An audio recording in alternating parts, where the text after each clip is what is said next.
Irmãos e irmãs em Cristo, sou Paulo Cardoso, teu humilde missionário do Evangelho de nosso Senhor Jesus.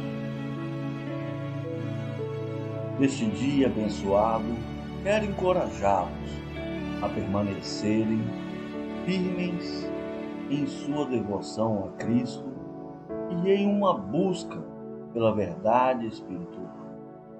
Nosso Senhor nos prometeu que estaria conosco em todos os momentos.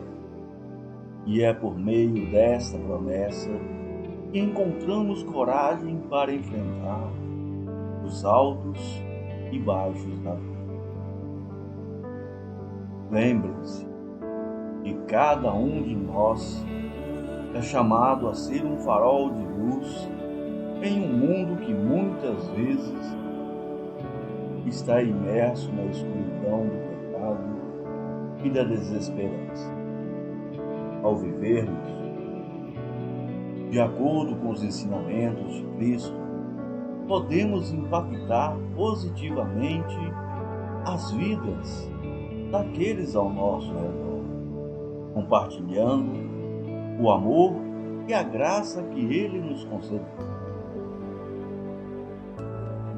Continuamos hoje nossa série de reflexão e história sobre os passos iniciais da Igreja Católica, os apóstolos, a fé. Hoje com os temas História da Salvação e Roma. Em nome do Pai, Filho e do Espírito Santo.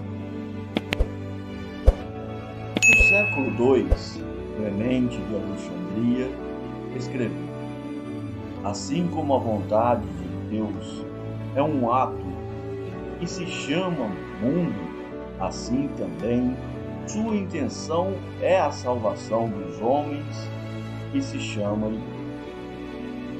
Vou ressaltar neste vídeo que não é possível entender a origem da Igreja fora da história sálvica da humanidade e, consequentemente, do ministério da encarnação de Jesus Cristo. A Igreja nasce do querer de Jesus Cristo, sob o alicerce dos apóstolos, confiando a pessoa de Pedro, fazendo referência às palavras de Jesus, assim: tu és Pedro, e sobre esta pedra edificarei a minha igreja. Mateus, capítulo 6, versículo 18 a 19.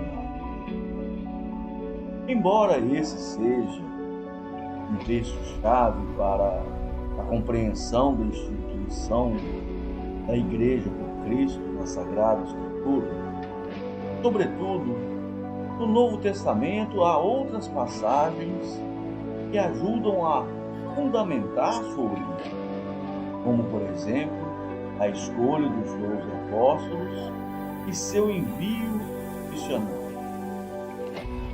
Mateus capítulo 10, versículos 2 a 4 e Marcos capítulo 3, versículo 13 a 19, Lucas capítulo 6, versículos 12 a 16.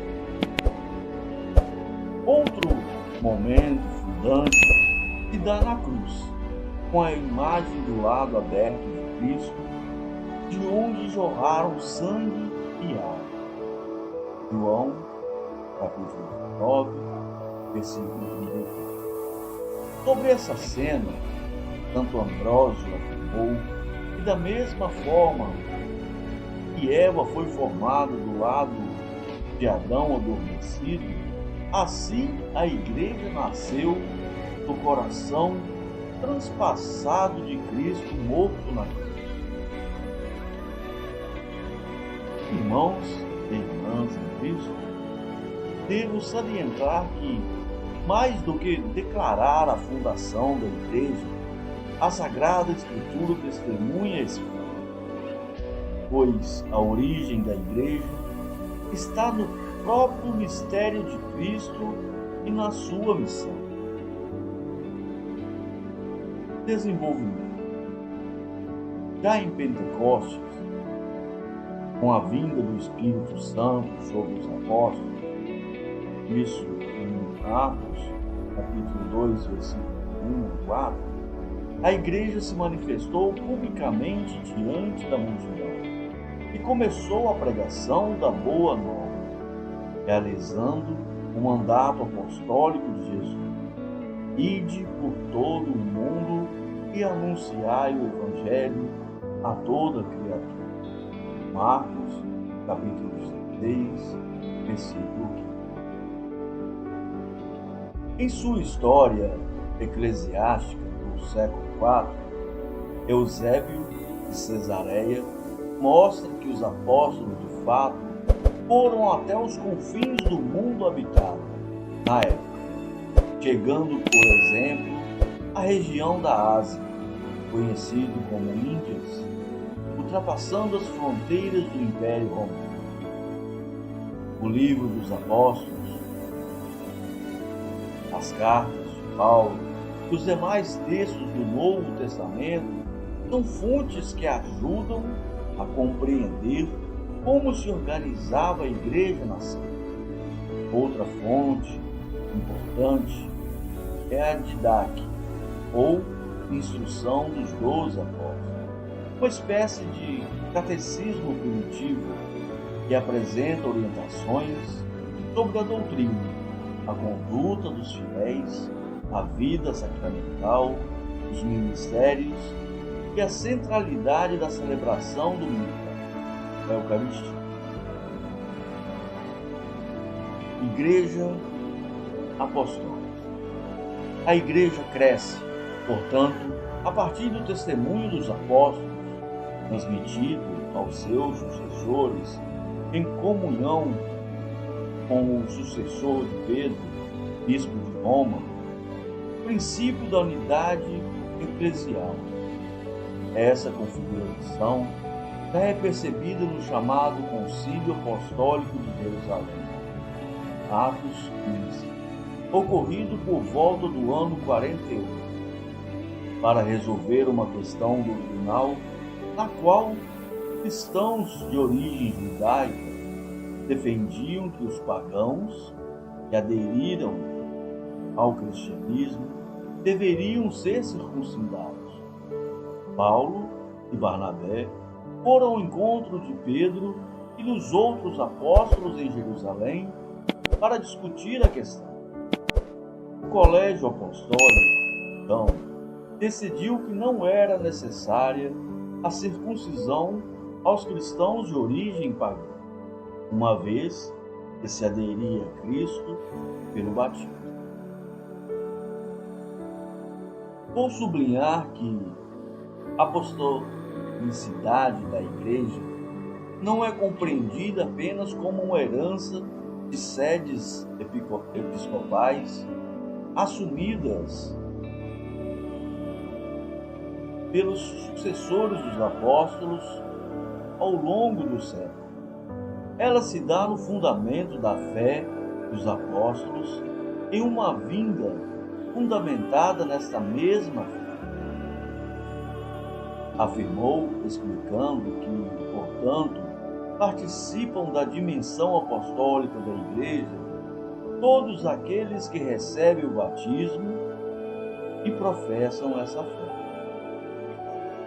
E assim, chegamos à Roma. Nos seus primeiros 3 séculos de existência, a Igreja cristã era perseguida pelo Império Romano. No entanto, os cristãos não deixaram de realizar a sua missão. Quando a perseguição romana chegou ao fim do século IV, quase todo o império era tomado pela presença de cristãos, não somente das classes mais baixas, como também nas mais elevadas. Após o martírio de Pedro em Roma, no ano 64, a capital do império passou a ser o centro da unidade da Igreja, a partir de seus sucessores, chamados de papas. Mesmo na clandestinidade, o cristianismo crescia e ganhava força nas catapultas, nos cemitérios romanos, nos solos da cidade. E nós domos eclesiásticos e presos romanos, o chefe das primeiras palavras. Também tiveram papel fundamental os muitos mártires que derramaram seu sangue pelo ódio à fé em Cristo.